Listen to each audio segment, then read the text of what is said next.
السلام عليكم، ازيكم؟ عاملين ايه؟ وحشتوني كتير جدا جدا. عاملين ايه؟ يا رب دايما تكونوا بخير يا رب. بقالي كتير قوي ما عملتلكمش فيديوهات. النهارده جايه لكم بقى شقه كده نعمل مع بعض وصفه جديده. ونقول بقى المقادير مع بعض كده سوا. النهارده هنعمل مع بعض الجمبري دوت. كيلو جمبري متقشر، متنضف كويس اهوت. هو جمبري صغير مش كبير. ونعمل مع بعض برضو المكرونة، سمك المكرونة.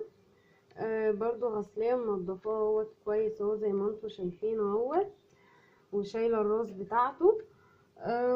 وطحينة عشان سلطة طحينة.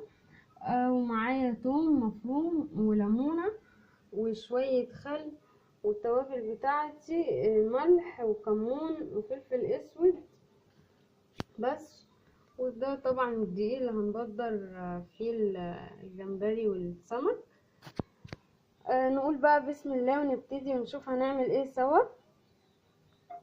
دلوقتي نقول بقى بسم الله ونبتدي نعمل التتبيلة. انتوا زي ما انتوا عارفين الجمبري يعني طري قوي، اللي هو يعني ما بيستحملش. فاللي هو كمان في التتبيلة ما بياخدش يعني تتبيلة كتير، ومش ما بيقعدش في التتبيلة فترة. يعني هو كبيره قوي من ربع لنص ساعة او تلت ساعة، علشان زي ما انتوا شايفين هو كمان صغير فمش هياخد وقت. هنبتدي نتبل. انا هتبله وهحط شوية ملح كده،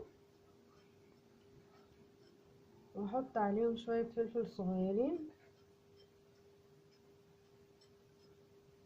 اهو، مش كتير. واحط عليهم بقى شوية توم كده حلوين اهو. انتوا عارفين الاسماك بتحب الكمون والثوم. احط عليهم برضو شوية ثوم كده برضو مش كتير اهو. وهحط عليهم عصرة نص ليمونة اهو.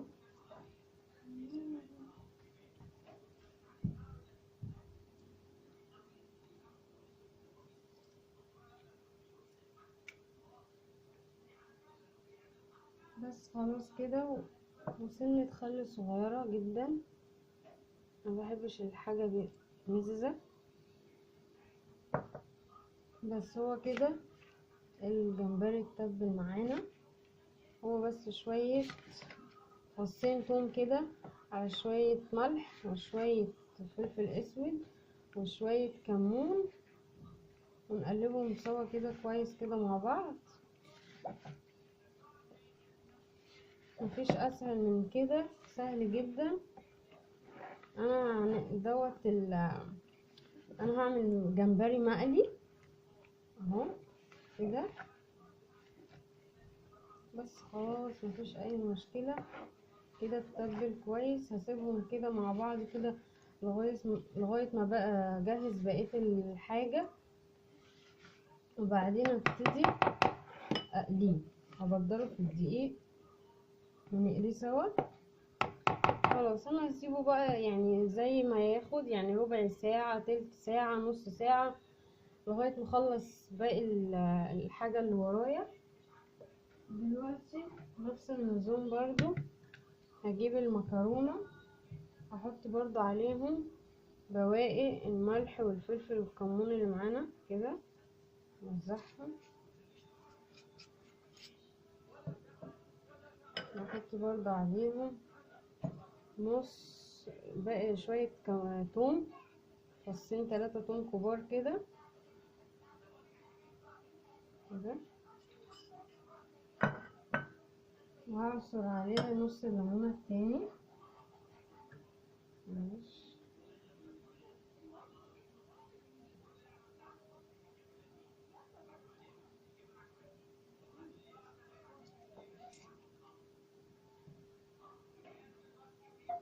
وخلاص كده واقلبهم كويس مع بعض. نتبله كده كويس. كده اهو، شوية الثوم، شوية الملح والكمون كده.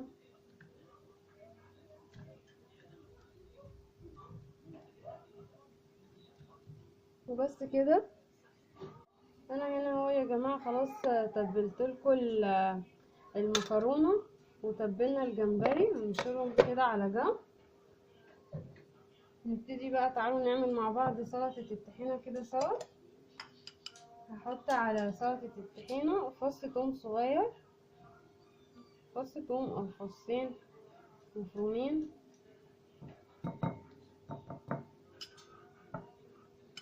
هحط عليها شويه خل ابيض كده كفايه، واحط عليها شويه ملح وشويه كمون وسنه شطه صغيره.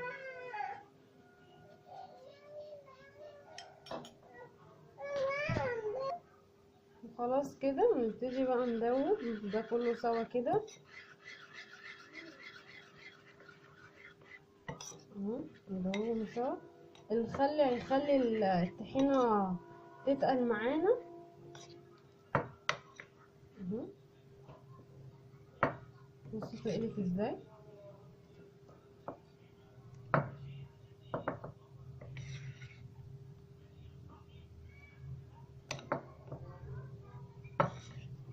هبتدي بقى افكها بشوية مية دافية، اقعدي حطي بقى ايه سنة سنة كده، وقلبي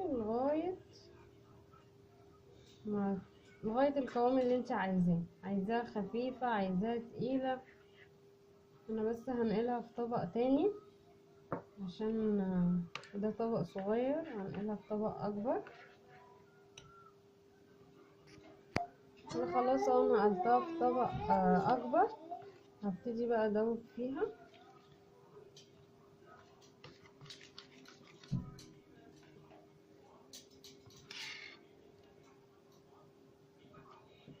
هي كده خلاص خلصت خالص، يعني انت بس هتبتدي تدوبي فيها كده، تفكي الطحينة وتكوني ظابطة الملح بتاعها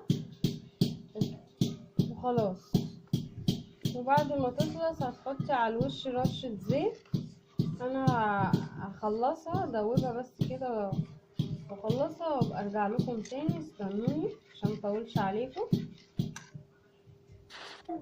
كده خلاص الطحينة يا جماعة فكت معانا اهوت، ودوت قوام الطحينة. انا كنت عايزاها تقيلة شوية بس المية جت معايا كتير. خلاص كده خلصت معايا، اقدمها وارجع لكم تاني. دلوقتي بقى يا جماعة تعالوا نرجع سوا نعمل رز الصيادية. دي المقادير معانا بمقادير سهلة وبسيطة جدا.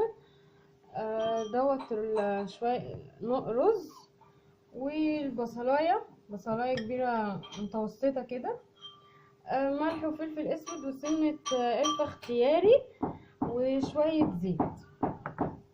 دلوقتي بقى تعالوا معايا، اتفضلوا بقى معايا كده على البوتاجاز كده نشوف الرز هيتعمل ازاي. دلوقتي بقى يا جماعة ننزل بالزيت، شوية زيت اهو.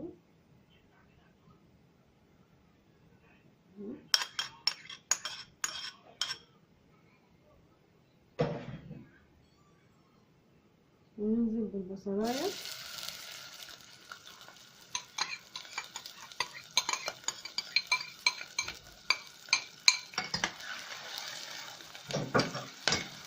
نبتدي بقى نحمر البصلاية كده لغاية ما تاخد معانا لون ذهبي كده حلو، على حسب ما انتي بتحبي الرز بتاعك يكون غامق او فاتح. بتحمري البصلاية على حسب لون الرز زي ما قلنا كده. لو عايزة الرز غامق يبقى بتحمري البصلاية جامد قوي كده، بس تخلي بالك لا البصلاية تتحرق منك. لو عايزاه الرز يبقى لونه بني فاتح كده يبقى تحمريها تخليها تاخد لون ذهبي حلو كده زي ما انتم شايفين. انا هحمر البصلايه وارجع لكم تاني، استنوا. انا هنا يا جماعه البصلايه خلاص اتحمرت معايا ونزلت بالرز. معلش بقى الكاميرا فصلت وانا شايله يونس. نبتدي بقى ننزل بميه سخنه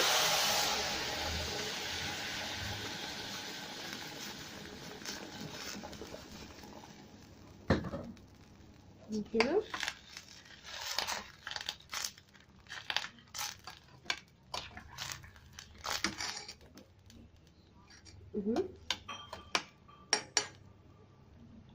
اتحمرت شويه. نبتدي بقى هحط بقى الملح والفلفل الاسود وسنه القرفه. زي ما قلت لكم سنه القرفه ديت اختياري زي ما تحبي، هي بس بتدي ريحه وطعم حلو كده للرز. نقلب كويس ونبتدي بقى نغطي الرز لغايه ما الميه تتشرب معانا ونوطي عليه خالص وكده الرز يبقى خلص معانا. ونوطي عليه خالص ونسيبه بقى يستوي براحته. تعالوا بقى يا جماعه كده نبدر السمك سوا اهو. نبدأ كويس نخليها كده نديه كويس ونبدله كده.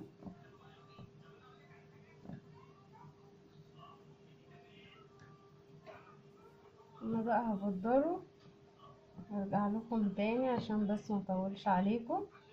انا بس بوريكم بس الفكرة نعمل ازاي للبنات بس الصغيرة اللي هي لسه ما تعرفش تعمل السمك.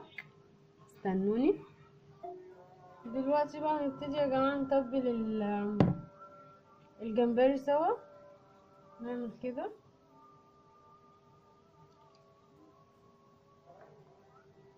زي ما انتوا شايفين اهو.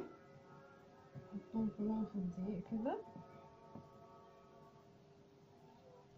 نحط الباقي كده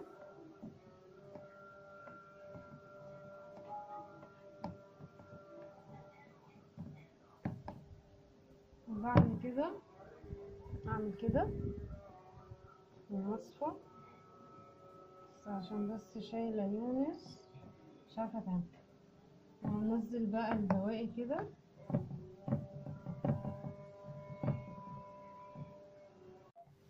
اهو زي ما انتوا شايفين كده. بعد كده نبدره ننزل الدقيق الباقي ونروح في طبق على جنب وحاطينه وهكذا. اكمل الباقي وارجع لكم تاني. انا رجعته اهو كله تاني علشان انت لو سبتيه فتره لازم تعمليه في الدقيق تبدريه في الدقيق وما تسيبوش، لا تنزلي على الزيت على طول ولازم الزيت يكون سخن جدا اهو. انا بس هنزل البواقي الدقيق الباقي ومعلقه حاطه انا الزيت على النار. هروح حاطه بقى ايه نازله بالجمبري على طول كده اهو اهو كده بس. تعالوا بقى نحمره سوا نقليه سوا.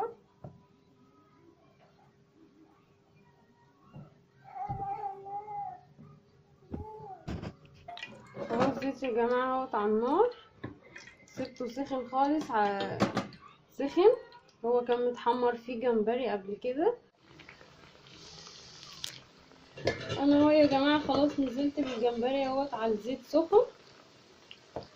هحمره بقى اقليه ونرجع نشوف شكله الاخر هعمل ازاي. استنوني. وادي يا جماعه خلاص بعد ما الجمبري اتحمر خلاص بعد ما الاكل خلص اهوت.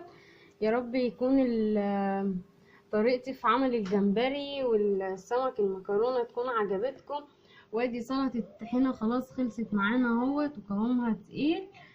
وادي الرز الصياديه زي ما انتوا شايفين اهوت مستوي ومفلفل. وعملت جنبيهم شوية سلطة خضراء. يا رب تكون وصفة الاكل بتاعت النهاردة عجبتكم على طريقتي، ولو عجبتكم متنسوش تعملوا لي لايك وشير وسبسكرايب وتسيبوا لي كومنت. السلام عليكم ورحمة الله وبركاته.